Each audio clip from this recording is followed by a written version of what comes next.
Thomas Porteous will be in New York to bring you all the live updates from the 80th anniversary session of the United Nations General Assembly. Stay tuned. Now we move on to our next news. Speaking at Russia's Security Council meeting, the Russian President Vladimir Putin has said that he's ready to extend the last remaining arms control treaty with the US, but only if Washington agrees. The New START treaty, which limits the number of strategic nuclear weapons each side can deploy, is set to expire on February 5th, 2026. Putin has also said that he's willing to extend the current treaty by 1 year and stick to its limits, but only if the US does the same. He added that Russia would reassess its position after that based on how the situation develops. Let's listen into what the Russian President Vladimir Putin has said. В результате ранее предпринятых странами Запада достаточно разрушительных шагов был существенно подорван фундамент конструктивных отношений и практического взаимодействия между государствами, обладающими ядерным оружием. Оказались расшатанными основы для ведения диалога в соответствующих двусторонних и многосторонних форматах. Шаг за шагом была практически полностью демонтирована система советско-американских и российско-американских соглашений по контролю над ракетно-ядерными и стратегическими, копившиеся в стратегической сфере с начала 21 века, связываем с деструктивными действиями Запада, их дестабилизирующими доктринальными концепциями и военно-техническими программами, нацеленными на подрыв глобального паритета, на обретение, попытку обретения абсолютного подавления. Now for this discussion, we're joined by John Rosamondo. He's the president of Viking Research Associates and geopolitical analyst, joins us live from DC. Thank you, John, for joining us again. Good to see you. Now thank you.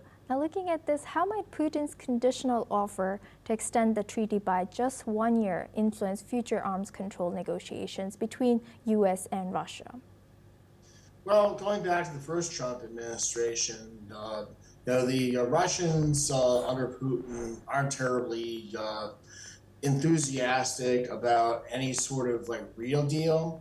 The first administration wanted to ban tactical nuclear weapons in addition to the strategic nuclear weapons. We're talking the kinds of nukes that everybody's talking about threatening Ukraine, which Putin has not been terribly concerned about. At the same time, the prior Trump administration was trying to loop in China, because China has the largest arms that are outside of any treaty limits.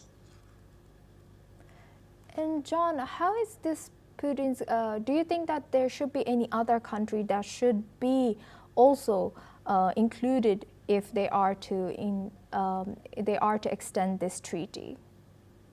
Well, absolutely. I think the Chinese should be looped in, considering they have the largest stockpile of intermediate-range ballistic missiles. Their nuclear program is slated to have over 1,000 warheads within 5 to 10 years, up from about 200 warheads, which, we went through a Cold War based on the arms race, and it looks like the arms race is back on.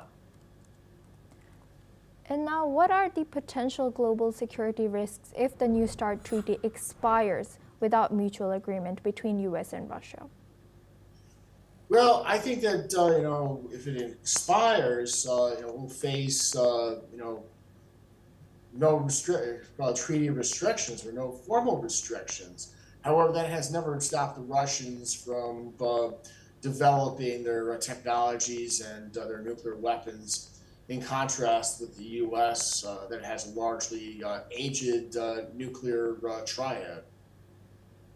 Thank you very much, John, for sharing that. Please stay with us as we come back to you for our next discussion as well.